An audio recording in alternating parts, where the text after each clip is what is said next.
Everyone, welcome to my channel. और आज का हमारा टॉपिक है पॉलीमर में वल्कनाइजेशन ऑफ रबर। और पॉलीमर का ये लास्ट टॉपिक है। तो स्टार्ट करने से पहले मैं आपसे कहना चाहता हूँ कि आप मेरे चैनल को सब्सक्राइब करें ताकि इस चैप्टर से रिलेटेड सारी वीडियोज़ आप तक आसानी से पहुँच सकें। तो स्टार्ट करते हैं वल्कनाइजेशन ऑफ रबर। एक्चुअली जो नेचुरल रबर होता है उसमें बहुत सारे डिसएडवांटेज होते हैं, बहुत सारी ड्रॉबैक्स होते हैं, जिसकी वजह से उसका यूज़ ज़्यादा नहीं हो सकता है। नेचुरल रबर को केवल जूतों के सोल बनाने के लिए इस्तेमाल किया जा सकता था क्योंकि उसमें बहुत सारे ड्रॉबैक्स थे। बट एक प्रोसेस डेवलप हुई जिसको बोलते हैं वल्कनाइजेशन ऑफ रबर। तो वल्कनाइजेशन के बाद जो रबर मिलता है उसको बोलते हैं वल्कनाइज्ड रबर। और उस वल्कनाइज्ड रबर में बहुत सारी एडवांटेज, बहुत सारी प्रॉपर्टीज़ डेवलप हो जाती हैं, जिसकी वजह से उसका बहुत ही अच्छा एप्लीकेशन हो सकता है, बहुत ही अच्छा उसका यूजेस हो सकते हैं। तो इसी प्रोसेस को बोलते हैं, जिस प्रोसेस के through natural rubber vulcanised rubber में कन्वर्ट होता है, उस प्रोसेस को बोलते हैं वल्कनाइजेशन। और वल्कनाइजेशन से मिलने वाले रबर को बोलते हैं वल्कनाइज्ड रबर। ठीक है, तो देख लेते हैं इसको। ये कैसे होता है। Heating raw rubber at 100 to 140 degree centigrade with sulphur is known as vulcanisation of rubber.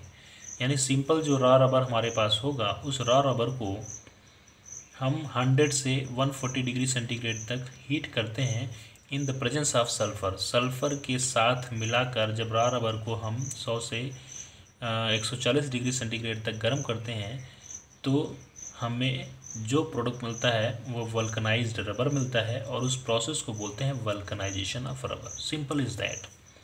Heating of raw rubber at 100 to 140 degree centigrade with sulphur is known as vulcanisation of rubber. Clear? Okay. Sulphur combine chemically at the double bond of different rubber springs and provides cross linking which stiffen rubber. Actually होता क्या है कि जो sulphur का हमने यहाँ पे addition किया है, तो सल्फ़र केमिकली रबर स्प्रिंग्स के डबल बॉन्ड पे जाके अटैच हो जाता है और वहाँ पर एक क्रॉस लिंकिंग बॉन्ड प्रोवाइड करता है, जिसकी वजह से उस रबर में स्टिफनेस या हार्डनेस आ जाती है। क्लियर? तो देखते हैं, amount of sulphur added determines the extent of stiffness. और उस रबर में स्टिफनेस की क्या मात्रा है, कितनी हार्डनेस उसमें आई है, वो डिपेंड करता है सल्फ़र की मात्रा पे, अमाउंट पे। सल्फ़र हमने कितना ऐड किया है उस पर ही डिपेंड करता है वल्कनाइज्ड रबर की स्टिफनेस। वल्कनाइज्ड रबर की स्टिफनेस किस पर डिपेंड करती है? सल्फ़र के अमाउंट पर। फॉर एग्ज़ाम्पल, यहाँ पे हमने टायर लिया है, टायर रबर की बात करें तो टायर रबर को इमेजिन करें तो कैसा होता है, ना बहुत ज़्यादा हार्ड ना बहुत ही ज़्यादा सॉफ्ट। उसमें 3 to 5% सल्फ़र होता है। कितना सल्फ़र होता है? 3 to 5%।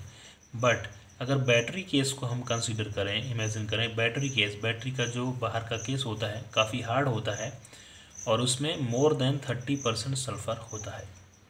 यानी सल्फ़र का एडिशन, सल्फ़र का अमाउंट अगर हम कम रखते हैं तो सॉफ्ट टाइप का रबर मिलता है। अगर उसकी मात्रा बढ़ाते जाते हैं, उसका अमाउंट बढ़ाते जाते हैं तो स्टिफनेस या हार्डनेस बढ़ती जाती है। ठीक है, अब यहाँ पे देख लेते हैं उसकी प्रिपरेशन कैसे है। ध्यान से देखिए, जो रबर का रिपीटिंग यूनिट होती है, जो मोनोमर होता है, उसको क्या बोलते हैं? आइसोप्रीन। क्या बोलते हैं उसको? आइसोप्रीन। तो आइसोप्रीन कंबाइन होके रबर में कन्वर्ट होती है। ये रबर की स्प्रिंग्स हैं। CH2 single bond C, CH3 double bond CH single bond CH2। एक स्प्रिंग रबर की प्लस एक और स्प्रिंग रबर के लिए है CH2 single bond C, CH3 double bond C, CH single bond CH2। इस तरह ये रबर की स्प्रिंग्स हैं। इसको बोलते हैं अनवल्कनाइज्ड रबर। जब इस अनवल्कनाइज्ड रबर को हम सल्फ़र की प्रेजेंस में 100 to 140 डिग्री सेंटीग्रेड तक गर्म करते हैं, यानी वल्कनाइजेशन प्रोसेस करते हैं, तो ये प्रोडक्ट कन्वर्ट होता है वल्कनाइज्ड रबर में। कैसे, यहाँ ध्यान दीजिए, CH2 single bond CCH3, CH2 single bond CCH3, ये सब कुछ उसी तरह है, केवल यहाँ पे जो डबल बॉन्ड था वो डबल बॉन्ड यहाँ पे ब्रेक हो चुका है, और डबल बॉन्ड ब्रेक हुआ तो कार्बन की टेट्रा वैलेंसी डिस्टर्ब हो गई। टेट्रा वैलेंसी डिस्टर्ब हुई, उस टेट्रा वैलेंसी को बैलेंस करने के लिए सल्फ़र इस कार्बन और कार्बन के बीच में सल्फ़र यहाँ पे बॉन्ड बना लेता है, यहाँ भी बॉन्ड बना लेता है, और इस तरह ये क्रॉस लिंकिंग स्ट्रक्चर यहाँ पे बॉन्ड का बना देता है, क्रॉस लिंक स्ट्रक्चर का फॉर्मेशन कर देता है, जिसकी वजह से अब ये डबल बॉन्ड पर ये जो सल्फ़र एडिट हो गया तो इसने क्या किया, रबर स्प्रिंग्स की जो मूवमेंट्स थी उसको प्रिवेंट कर दिया, और मूवमेंट को जो प्रिवेंट कर दिया तो इस रबर मटेरियल में स्टिफनेस आ गई, हार्डनेस आ गई, इसको बोलते हैं vulcanised rubber.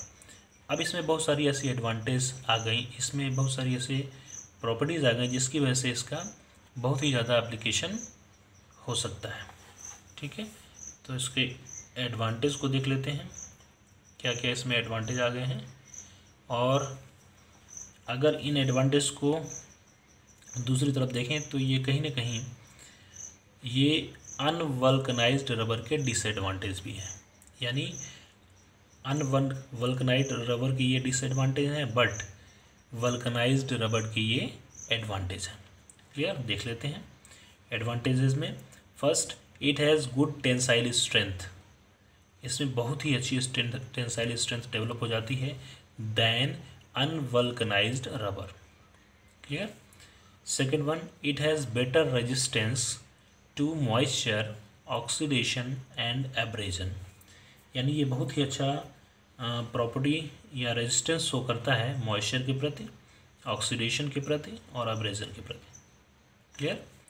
It has low elasticity, इसकी इलास्टिसिटी जो अनवल्कनाइज्ड रबर होता है उसकी इलास्टिसिटी बहुत ज़्यादा होती है, आसानी से स्ट्रेच हो जाता है, बट वल्कनाइज्ड रबर की इलास्टिसिटी कम हो जाती है। ठीक है। Fourth is it has excellent resilience, resilience का मतलब होता है सॉफ्टनेस, यानी अगर सॉफ्टनेस का सिंपल सा मतलब हुआ कि ब्रिटल मटेरियल नहीं होता है, टूटता नहीं है, उसको आप मोल्ड कर दो, फोल्ड कर दो, छोड़ दो तो वापस अपनी ओरिजिनल शेप एंड साइज में रिगेन हो जाता है, ये होती है सॉफ्टनेस, इसी को बोलते हैं resilience. It has excellent resilience. Okay, clear होता है। It's all about polymer. Thanks for watching.